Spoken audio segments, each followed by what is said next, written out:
ಇನ್ನು ವಿಜೇಂದ್ರ ಇನ್ನು ಸಣ್ಣ ಹುಡುಗ ಅಂತ ಯತ್ನಾಳ್ ಹೇಳಿದ್ದಾರೆ. ಯಾಕೆ ಹೆಗಲ ಮೇಲೆ ಬಂದೂಕಿಟ್ಟು ಹೊಡಿಲಿ? ವಿಜೇಂದ್ರ ಹೇಳಿಕೆಗೆ ಶಾಸಕ ಯತ್ನಾಳ್ ತಿರುಗೇಟನ್ನ ಕೊಟ್ಟಿದ್ದಾರೆ. ಬಿಎಸ್ವೈ ಅಂಜಿಕೆಗೆ ವಿಜೇಂದ್ರನನ್ನ ರಾಜ್ಯಾಧ್ಯಕ್ಷ ಮಾಡಿದ್ದಾರೆ. ನಾನು ಸ್ವಂತ ಶೂರ ಇದ್ದೇನೆ ಅಂತ ಶಾಸಕ ಯತ್ನಾಳ್ ಹೇಳ್ತಾ ಇದ್ದಾರೆ.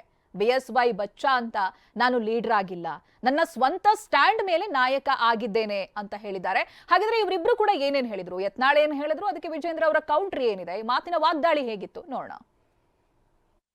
ನಮ್ಮ ಕೆಲವು ಮುಖಂಡರುಗಳು ತಮ್ಮ ವೈಯಕ್ತಿಕ ಹಿತಾಸಕ್ತಿಯನ್ನು ಇಟ್ಕೊಂಡು ಒಬ್ಬ ರಾಜ್ಯ ಕಂಡಂತ ಒಬ್ಬ ಧೀಮಂತ ನಾಯಕ, ರೈತ ನಾಯಕ ಯಡಿಯೂರಪ್ಪನವ್ರ ಬಗ್ಗೆ ಮನಬಂದಂತೆ ಮಾತನಾಡ್ತಕ್ಕಂಥದ್ದು, ಅಥವಾ ಇನ್ನು ಕೆಲವರು ಯತ್ನಾಳವರ ಮೇಲೆ ಹೆಗಲ ಮೇಲೆ ಅವ್ರ ಮೇಲೆ ಹೊತ್ತು ಗನ್ನನ್ನ ಇಟ್ಟು ಗುಂಡ ಹಾರಿಸ್ತಕ್ಕಂಥ ಪ್ರಯತ್ನ ಕೆಲವರೇನು ಮಾಡ್ತಾ ಇದ್ದಾರೆ. ಇದು ಯಾವುದು ಕೂಡ ಪಕ್ಷಕ್ಕಂತೂ ಒಳ್ಳೇದಾಗೋದಿಲ್ಲ. ಕಾರ್ಯಕರ್ತರು ಮೊನ್ನೆ ಉಪಚುನಾವಣೆ ಸೋತಂತ ನಂತರದಲ್ಲಿ ಸಾಕಷ್ಟು ನೋವನ್ನು ಅನುಭವಿಸಿದ್ದಾರೆ. ಕೇವಲ 3 ಕ್ಷೇತ್ರ ಅಷ್ಟೇ ಅಲ್ಲ, ಇಡೀ ರಾಜ್ಯದಲ್ಲಿ ಕಾರ್ಯಕರ್ತರು ಬಹಳ ನೊಂದಿದ್ದಾರೆ ಆ ಫಲಿತಾಂಶದ ನಂತರ. ಇದನ್ನಾದರೂ ಕೂಡ ಅರ್ಥ ಮಾಡಿಕೊಂಡು ನಾವು ಒಗ್ಗಟ್ಟಾಗಿ ಇವತ್ತು ಆಡಳಿತ ಪಕ್ಷನ ಎದುರಿಸಬೇಕಾಗ್ತದೆ. ಚಳಿಗಾಲದ ಅಧಿವೇಶನ ಕೂಡ ಪ್ರಾರಂಭ ಆಗ್ತದೆ. ಈ ನಿಟ್ಟಿನಲ್ಲಿ ನಾವೆಲ್ಲರೂ ಕೂಡ ಒಟ್ಟಾಗಿ ಹೋಗಬೇಕು. ಆದರೆ ಕೆಲವ್ರಿಗೆ ಅದು ಅರ್ಥ ಆಗ್ತಾ ಇಲ್ಲ. ದಿನನಿತ್ಯ ಯಡಿಯೂರಪ್ಪನವ್ರನ್ನ, ವಿಜೇಂದ್ರನ್ನ ಹಾದಿಲಿ ಬೀದಿಲಿ ಬೈಯೋದೇ ಒಂದು ರೀತಿ ಕಾಯಕ ಅನ್ಕೊಂಡ್ಬಿಟ್ಟಿದ್ದಾರೆ. ಮತ್ತು ಅದರಿಂದ ಅವ್ರಿಗೇನೋ ಭಾಳ ದೊಡ್ಡ ಪದವಿ ಸಿಗುತ್ತೆ ಅನ್ನೋ ಭ್ರಮೆನಲ್ಲೂ ಕೂಡ ಕೆಲವರು ಇದ್ದಾರೆ.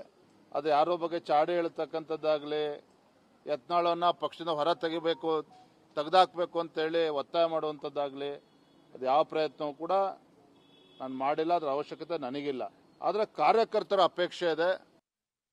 ಯತ್ನಾಳ್ ಅವ್ರು ಮಾತಾಡ್ತಿಲ್ಲ, ಯತ್ನಾಳ್ ಅವ್ರನ್ನ ಯಾರೋ ಮಾತಾಡಿಸ್ತಿದ್ದಾರೆ, ಅವರ ಹೆಗಲ ಮೇಲೆ ಬಂದೂಕಿಟ್ಟು ನಮಗೆ ಹೊಡಿತಾ ಇದ್ದಾರೆ ಅಂತ. ಭಾಳ ಸಣ್ಣ ಹುಡುಗ ಐತ್ರ ಅದು. ಸುಮ್ಮನೆ ಯಡಿಯೂರಪ್ಪನ ಅಂಜಿಕೆಗೆ ಅವನು ಅಧ್ಯಕ್ಷ ಮಾಡ್ಯಾರ ಅಷ್ಟೇ. ಯಡಿಯೂರಪ್ಪನಿಂದ ಇಡೀ ಲಿಂಗಾಯತರು ಅದಾರ, ಎಲ್ಲಿ ಸುಡುಗಾಟ ಅದಾರ ಲಿಂಗಾಯತರು. ನಿಮ್ಮ ಮೇಲೆ ಯಾರು ಬಂದೂಕಿಟ್ಟು ಅವ್ರಿಗೆ ಹೊಡಿತಾರೆ ಸರ್? ನಿಮ್ಮ ಮೇಲೆ ಬಂದೂಕಿಟ್ಟು ಯಾರಿಗೆ ಹೊಡಿತಾ ಇದ್ದಾರೆ? ನಾ ಸ್ವಂತ ಸೂರದೇನ್ರಿ.